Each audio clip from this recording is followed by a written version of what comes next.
Sports fans, hope you had a beautiful Easter weekend. I'm sure you have missed the Golden Score show. Well, cry no more because we back. My name is Adelani Ogriende. You don't want to miss today's episode. Trust me.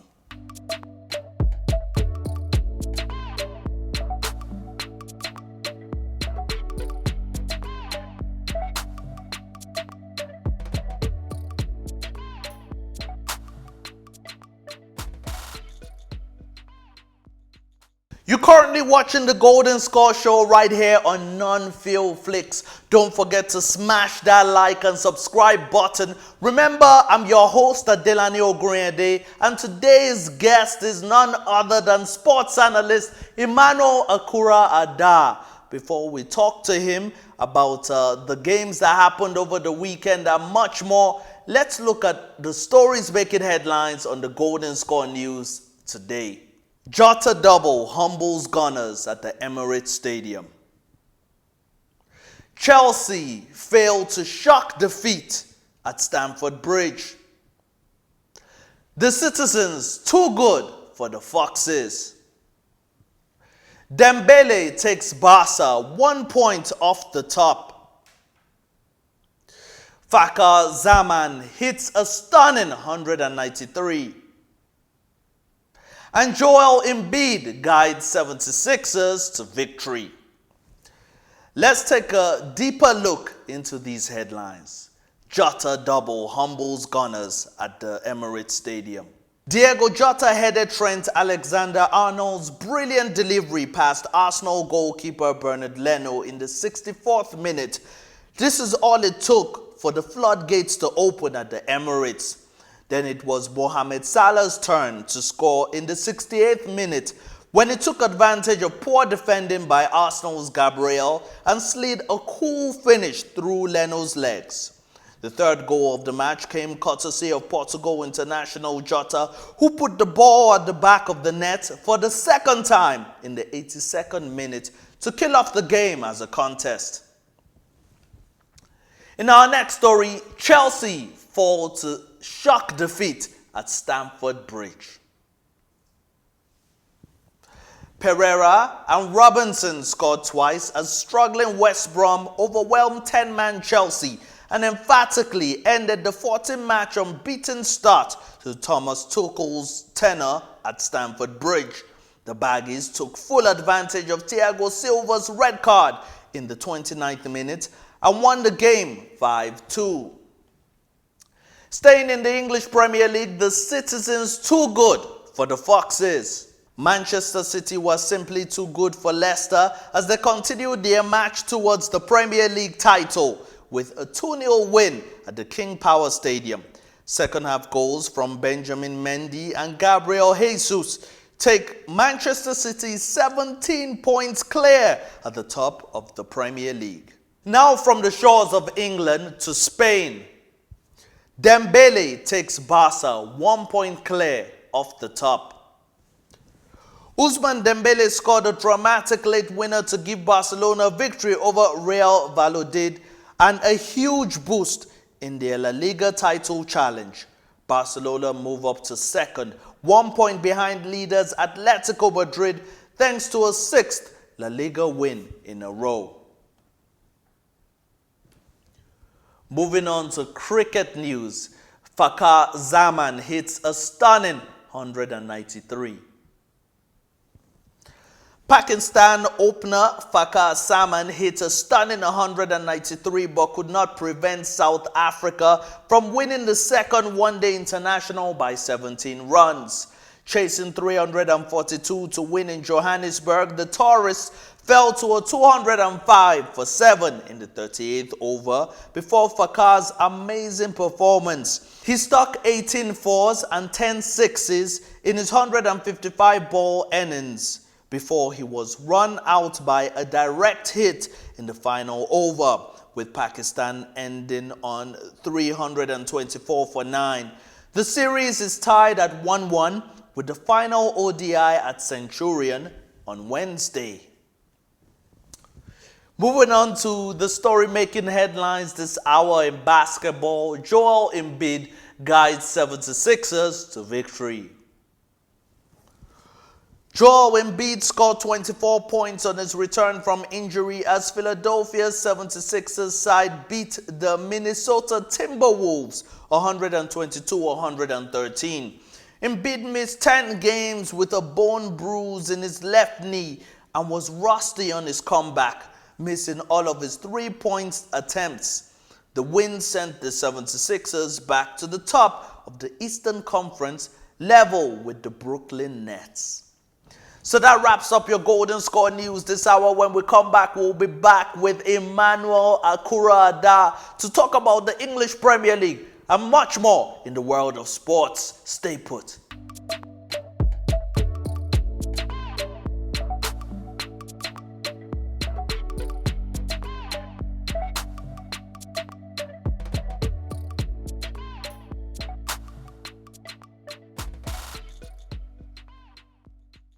Welcome back to the Golden Score Show right here on Non-Field Flicks, and guess what? We found him. Emmanuel Akura-Ada is here with us. Emmanuel, how was your Easter weekend? It was a pleasant one, well rested, and a lot of games that were played over the weekend. So yeah, it was a good one. It was a good one for Emmanuel. Okay, well, I know it was a good one in terms of the Easter weekend, but it wasn't so good for his team in the English Premier League. That's right, Chelsea were humbled at Stamford Bridge. Emmanuel Akura-Ada, what happened in that game? A lot of things happened at Adelani, and you see, one thing is, I said something, and a lot of people are complaining that I wasn't right when I said it. I said to a friend that I know that I envision West Brom to beat Chelsea, but I somehow envision Chelsea losing at some point. They can't go all season unbeaten, especially under the new coach. They're going to be beaten by somebody, but we don't know who. Unfortunately for Chelsea, it happened against West Brom, a team that is last on the table, the second to last on the table, trying to escape relegation. We're determined to win matches, coming to Stamford Bridge, and then also getting a red card in a game like that. Obviously, they're going to capitalize on that mistake and deal with it. And that was what we saw against West Brom. Thiago Silva, the coach, made few mistakes here and there. I personally felt... What were those mistakes? Yeah, I personally felt he was also supposed to start Thiago Silva. He is coming from injury, right? The likes of Fakhar Zaman, these guys, Christensen, these guys, Rudiger, these guys are out with their national team. They're active. They've been playing since Thiago has been out. They understand the system. They've been informed. Why bench them and bring in somebody who's just coming from injury? Yes, the guy is experienced, but when you talk about we talk about the physicality of the Premier League, at that age, you have to consider also which team are you playing against. You're playing against a team like West Brom, a team that is fighting to stay in the Premier League, a team that is fast. And then you are playing somebody who's 36-year-old. So there are so many things that I saw. I don't want to blame the coach because, he has been doing very well. And if we start blaming now, a lot of people will start, okay, but you say the same thing about Lampard. He was fired. Now the new coach came in, and you're complaining about the new coach. These were the few mistakes that I saw that the coach made in that game. But at the end of the day, man, it's soccer. Anything can happen in the game of soccer. Anything can happen in the game of soccer, but that result was extremely bad. No, it was. Now Liverpool is breathing down Chelsea's neck. That's what I'm saying, that when you are one man down against a team that won the win, West Brom is looking for every point right now to survive and stay in the English Premier League come next season. So any point right now, you saw what they played against Chelsea in the first leg under Lampard. Chelsea were leading 3-0. They came from 3-0 to draw that game 3-3. You see. So now if you are playing against a team like that and then there's one mistake on your side, you're dead. Okay, well, Arsenal fans, if you would like to turn down the volume of your TV sets right now, well, we wouldn't be upset with you right here on the Golden Score Show, because we know that Arsenal had a awful game against Liverpool, and that Liverpool side was just way too strong for them. They played against the reigning champions. They played against a team that is well organized. But a team that recently has been losing games. That's why they're dangerous. because they are trying to also pick their form back again. You know, and they need to be informed for them to also participate very well in the Champions League. You know, So under Arteta, are those players not, motivated? Pierre-Emerick Aubameyang looks a shadow of himself. The likes of Lacazette also are not. You can understand the body language of the players, that some of the players are not happy. Aubameyang, one for me, I think is not happy with Arsenal right now. The coach coming out to reprimand him publicly and say that he benched him because of one thing or the other, And some big players don't like, some big players don't like to be exposed like that, and that happens. So coming back, I'm not saying that is the reason why they're not doing well. Look, Arsenal have a problem, and the problem with Arsenal is that let's take 5 years and give any coach that is coming in and say to that coach, this is the period in which you wanted to build a team. Go ahead and build Arsenal in 5 years.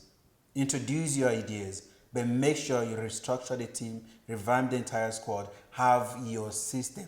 The same way they gave the opportunity to Arsene Wenger, the same way Manchester United gave to Alex Ferguson. Ferguson came to Manchester United in 1986, thereabout. In 1986, for 5 years, he did not win any trophy. So he was on the verge of being fired. He started winning, and they allowed him, and we all know what followed after that. So if a coach who was in charge of Arsenal, who made Arsenal what Arsenal is today, left Arsenal after so many years, what they were supposed to do is just allow a coach the opportunity to build that team. And then today you have a different Arsenal. But bringing in different coaches, okay, now Emery was there.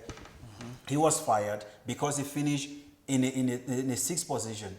Now you have somebody who you hired. What is the position of Arsenal now? 10th. That in the 10th position, you see. So it's not happening until you trust a coach with that job and allow him the opportunity to build. If you don't do that, Arsenal will continue to struggle like this. Even against the smaller teams, they will struggle because there's no structure. At the end of the day. Yeah. Now, the question I had for Emmanuel Okoroada was that from what we've seen in that game, Liverpool, do you see them being able to handle Real Madrid in the Champions League? Of course, when it comes to Champions League, that is a different ball game. Champions League is not Premier League, and then you're talking about a team that is very experienced, a team that won it, you see, in recent years. So Liverpool have a coach who is experienced, he has won it, won Premier League, won Champions League, won Bundesliga with Dortmund. And the same is still using the same players. The likes of Mane, Salah are still there, Firmino, these guys are still there. So playing against Real Madrid, yes, Real Madrid, we know them to, the Champions League is their birthright. Yes, right? I mean, and they must just keep Salah away from Sergio Ramos. No, unfortunately for Madrid, he's not playing. He's not going to play. He's out. But the truth is Liverpool are capable of beating Real Madrid. And Real Madrid also is capable of beating Liverpool. If only they can be able to stick to their plans. Oh, that's going to be an exciting game happening tonight. Really, Real Madrid versus Liverpool. Will be back tomorrow giving you the results of that game and so much more. Now, moving on to Manchester City. Manchester City were just too good for Leicester City. They're getting it right in the Premier League, but where do you think it's going wrong for them in the Champions League? It's going wrong in the Champions League because they lack experience. Okay, I mean, lack experience. 8 seasons. In the Premier League, I mean, in the Champions League, they've been competing and failing consistently. That's enough experience. Look at the Chelsea that won the Champions League in 2012. Okay. That was as a result of the Chelsea of 2004. Okay. Right? Now, I want to analyze this for you to understand. Jose Mourinho came from FC Porto as a Champions League Europa winner in Portugal. He came to Chelsea. In Chelsea, started building a team. Unfortunately for him, he was unable to do that, to replicate that form in Porto with Chelsea, talking about Champions League. He was fired. Avram Grant came in. He took over that same Chelsea to the Champions League final in 2008, which they lost against Manchester United. That was an experienced side that came close on several occasions to winning the Champions League. Now, in 2012, the same crop of players that were in Chelsea in 2005, 2004, in 2008 final, were the players in 2012 that won it. Who are those players? The players that they came close, but they not win it. But the experience was there. And of course, Mourinho brings the likes of Ferreira, Carvalho, the guys who won the Champions League before, to Chelsea. It helped build that team. Now, coming back to Manchester City, if you look at the Manchester City side, look at the players there. Who are the players there that you say to me that these guys are good when it comes to Champions League? Well, Sergio Aguero's a serial winner. He has never won the Champions League. Okay, Pep He has never Guardiola. been to the final. Pep Guardiola, A the coach manager. a coach alone is not enough. That's what I'm saying to you. A coach alone is not enough. When Mourinho went from Chelsea, when he went to Inter Milan, he had to drag the likes of Eto'o with him. These are players who are experienced. And we saw what happened there because Eto'o played as a striker, played as a defender in order for him to help the team, and they won. So the combination of the coach who is experienced, who has won it before, and the players who also understand what it entails to win are there, it's going to give you a perfect result. Now you have a Man City players that are local champions. Local champions, they dominated domestically, but when it comes on the continental competition Stage. they will falter. Why? Because they don't have the experience to go ahead and win it, and that is what is affecting them. Well, this time around in the Champions League, they will certainly be looking to put that right. I feel this season could be their season in the Champions League. It could be their season, but mind you, you still have players, teams with experience, lot of experience who have won it. You have PSG who also spend a lot of money, and you know they are also trying to win it. You have Bayern Munich, of course. We know how experienced these guys and how good these guys are. And when it gets to this stage, they don't miss it. You know, and then you have Real Madrid, of course. It is their birthright. When it comes to Champions League, they want to win it. You know, even though they're not doing very well on the domestic level, they go on the continental level, they win it. So you look at these guys, and then you compare them with the Manchester City side. Are you saying it's Kevin De Bruyne? Is it Jesus? Is it Mahrez? What's never had, I mean, the experience they have in Champions League, playing the group stage and going into the knockout stage. That's true. Do you understand? So you can't compare them. Wow. I mean, that's all true. We really can't fault Emmanuel Akurada on that analysis. Well, in the NBA was just as exciting as the English Premier League over the Easter weekend, and we saw Joel Embiid coming back to help the 76ers to victory. And the other games that happened, can you just give us a little wrap of what impressed you over the Easter Adelani, weekend? I was impressed with Utah Jazz. Oh, really? It has shocked me, you know, by defeating Orlando Magic 137 to 91. Oh, you know, that amazing. that game stood out for me. And then the Dallas Mavericks are impressing me. You know, they are now 4 games unbeaten. We have Luka Doncic finished with 26 points. You know, they beat the Washington Wizards with 109 to 87 win. You know, that is another impressive performance from the guys. Then we have Miami Heat beat the Cleveland 115 to 101. And, you know, Portland Trail Blazers beat the City Thunders 113 to 85. So these are some of the games that impressed me. Wow. I mean, geez, the NBA is definitely going to get hotter, and the Golden Score Show is going to get us hot because we'll be bringing you the results, all the analysis. We'll be bringing you Akura Ada, you know, more times, because I know the viewers at home really enjoy listening to his analysis. Well, Emmanuel, thank you so much for coming on the show. Thank you for having me. Let's hope Chelsea doesn't repeat, you know, their last result in the UEFA Champions League. I won't be shocked. They're playing against former champions and also the reigning champion of Portugal. You know, so playing against them, and anything that happens. Okay. Yeah, I'm not going to be shocked about anything. Okay. The most humble we've ever heard, Emmanuel Akura Ada. But hey, on the Golden Score Show, just expect the unexpected. Well, that's all from me, Adelani Oguriade, today. I'll be back tomorrow bringing you the very latest and much more in the world of sports. Goodbye.